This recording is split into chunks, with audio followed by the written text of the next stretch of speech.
100 years ago ended a war whose intensity and scale the world had never before seen. A war that involved more than 60 million soldiers around the globe. In this video, we retrace the origins, events and consequences of World War I.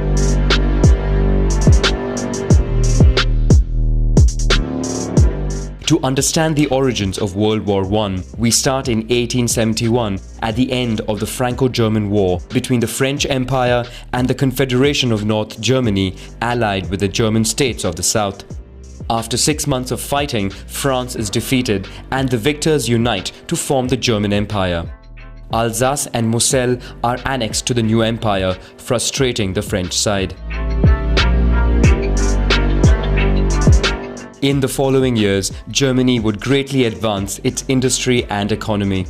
The country also builds alliances, first with the Austro-Hungarian Empire and then with Italy, which is frustrated by France colonizing Tunisia. The three form the Triplice or Triple Alliance. Growing in power and status, Germany begins colonizing African territories. For its part, France allies with the Russian Empire and signs a secret pact of non-aggression with Italy, thus avoiding a second front in case of war. The British Empire fears the rise of the German army, more specifically of its navy. Britain comes out of isolation, moves closer to France and then to Russia. Together, they form the Triple Entente. In the Balkans, the Austro-Hungarian Empire annexed Bosnia and Herzegovina, much to the displeasure of neighboring Serbia, which dreamed of one day uniting the South Slav people. This project appeals to Russia, which diplomatically allies itself with Serbia. On June 29, 1914, a young Serbian nationalist from Bosnia murders the heir to the throne of Austria and his wife in Sarajevo. Austria-Hungary accuses Serbia of having organized the attack and, despite Russian threats, declares war the following month. In a few days, the conflict spreads between the countries of the Triple Entente and the Triple Alliance. Only Italy remains neutral for the moment. The German plan is to overcome the French army concentrated in the east by planning an attack from the north. To achieve this, Germany invades Luxembourg and Belgium in violation of their neutrality in the conflicts. The French, British and Belgian armies are forced to retreat. Fearing the capture of Paris, the French government moves to Bordeaux, but the German army turns away from the city to continue surrounding the French army. They are then attacked on the flanks by the army of Paris, which forces them to retreat further north, marking the failure of the Schlieffen Plan. The new German objective is to take over the strategic ports of Calais, Dunkirk and Boulogne to cut British supplies.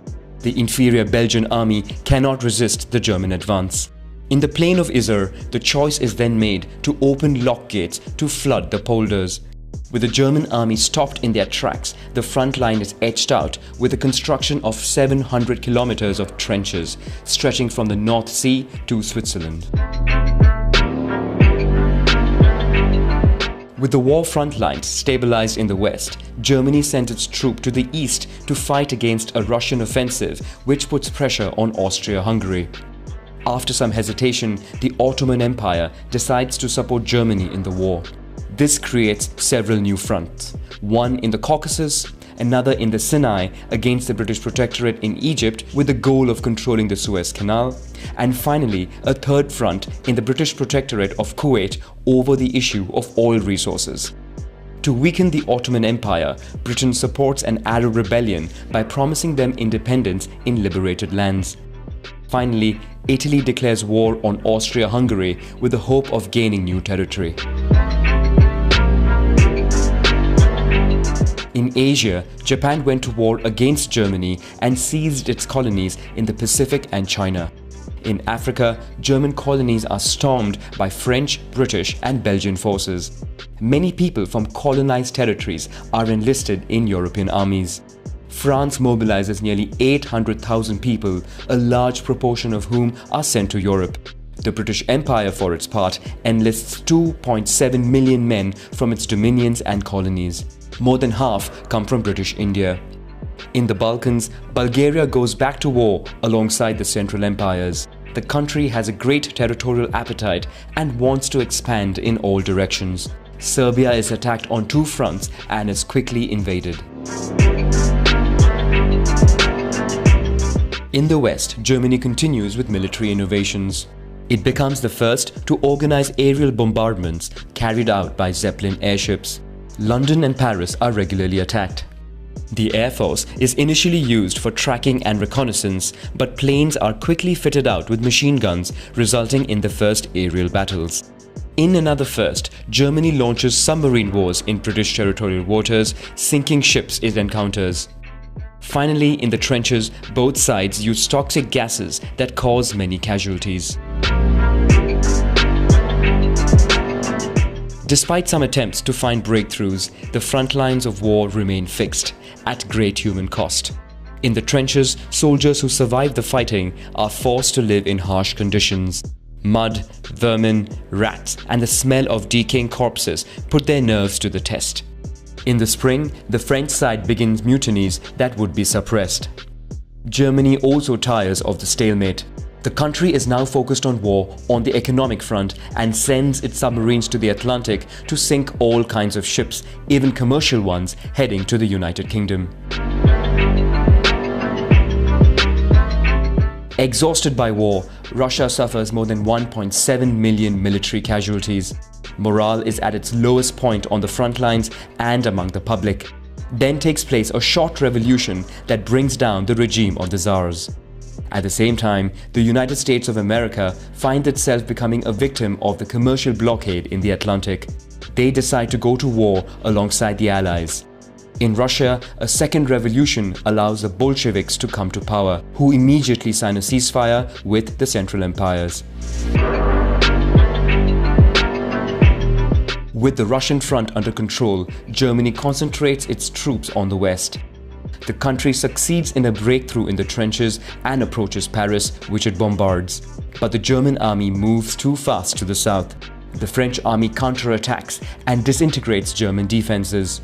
In panic, German soldiers retreat to the north. From this moment, the Allies lead on all fronts. In Germany, mutinies and a revolutionary wave force the emperor to abdicate and allows the signing of the armistice, marking the end of the Great War that kills more than 18 million people. On June 28, 1919, a peace treaty is signed at Versailles. German representatives are not invited and the country is forced to accept all demands of the victors. Germany and its allies are held solely responsible for war damages and must pay heavy compensation. Austria-Hungary and the Ottoman empires are dismantled, making way for new countries or colonies. Germany, meanwhile, finds itself humiliated and indebted. Its army is disbanded and colonies shared among the allies. The country cedes roughly 15% of its territory to France, Belgium, Denmark and Poland, which is recreated. The only consolation is Germany remains largely intact due to no fighting on its territory and its industry is still standing. The humiliation imposed upon Germany already leaves it with a desire for revenge.